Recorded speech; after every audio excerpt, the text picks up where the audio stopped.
আমাৰ ইয়াত হাতীৰ সংঘাত হৈয়ে থাকে। এতিয়ালৈকে 5টামান ঘটনা হৈ গ'ল। আমি বন বিভাগক আমিও হৃদয়লৈ ভাবো যে আমাক সংৰক্ষণ দিয়ক বা হাতীৰ ব্যৱস্থাৰ লগত আমিও যে তেওঁলোকক ছাপোৰ্ট কৰোঁ বা আমি তেওঁলোকক যাওঁ।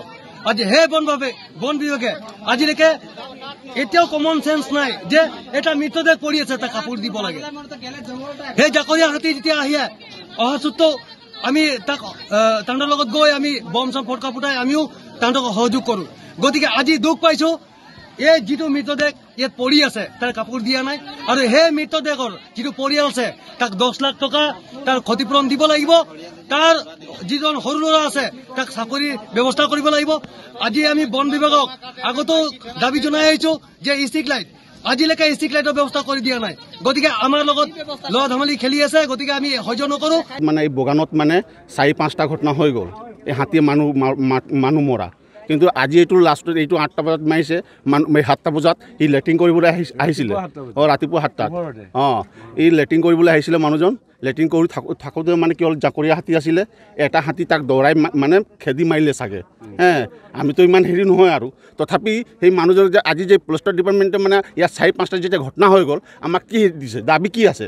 আমাৰ দাবীটো সিহঁতে কেলে স্বীকাৰ কৰা নাই? আমি আগতেও কৈছিলোঁ যে আমাক মানে এটা হেৰি গাইডলাইন লাগিব। আগতো মানুহ মাৰিছে আমাৰ এই 9 নম্বৰ বগানত। হাতী আমাৰ এইটো গিবন অৰণ্য আমাৰ দাঁতি আছে যে তাৰ পৰা ওলাই আহে আৰু ৰাতিপুৱা মানে এইটো আমাৰ এই ৰাতি ইফালে গৈ থাকে আৰু ৰাতিপুৱা ইফালৰ পৰা আহিছে মানে মুৰমুৰাৰ পৰা। তেতিয়া মানুহজন যেতিয়া লেট্ৰিন কৰিবলৈ আহিছিলে তেতিয়া মানুহজনে লেট্ৰিন কৰি বহিছিলে চাগে এইটো ক'ব নোৱাৰোঁ। পিছে এই মানুহ মৰাৰ লগে লগে আমি গম পাইছোঁ ধৰক। কিন্তু আমাৰ দাবী যে আমাক ফৰেষ্টৰ ডিপাৰ্টমেণ্টে আমাক এইটো গাইডলাইন দিব লাগে আৰু আমাৰ গাঁৱৰ মানে ফৰেষ্টৰ হিচাপত আমাৰ 4-5টা লাইনত দিব লাগে যে হাতী ওলালে আমি গম পাম।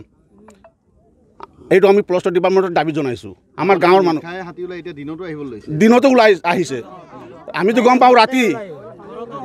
আৰু আজি যে আমাৰ এই বগানত আজি আমাৰ ইমান মানুহৰ কাম এবচেণ্ট হৈছে। আজি এই এবচেণ্টটো কোনে দিব বাৰু? আমি এইটো আমাৰ দাবী আছে ফৰেষ্টৰ ডিপাৰ্টমেণ্টে আমাৰ এইটো ৰাইজৰ মানে সেইটো হেৰি কৰিব লাগিছিলে। আমাৰ ৰাইজৰ যিটো আজি এবচেণ্টটো পূৰা ফৰেষ্টৰ ডিপাৰ্টমেণ্টৰ পৰা আমি হাজিৰা এখন পাব লাগে। আমি তো বলতে না লেট্ৰিন আছে ৰহে কে জানি আমাৰ ছোৱালীটা বেমাৰ ৰহে কাৰণে যাই ৰহি কালিও হাঁকে ভেজাইলো। আজি আমাৰ ল'ৰা ছোৱালী আয় এখন আমাৰ ছেনাপুন ল'ৰা ছোৱালীক ভবিষ্যতকে কে দেখবে? এখন আমাৰ এই ল'ৰাটাকে এখন চাকরি দিতে লাগবে।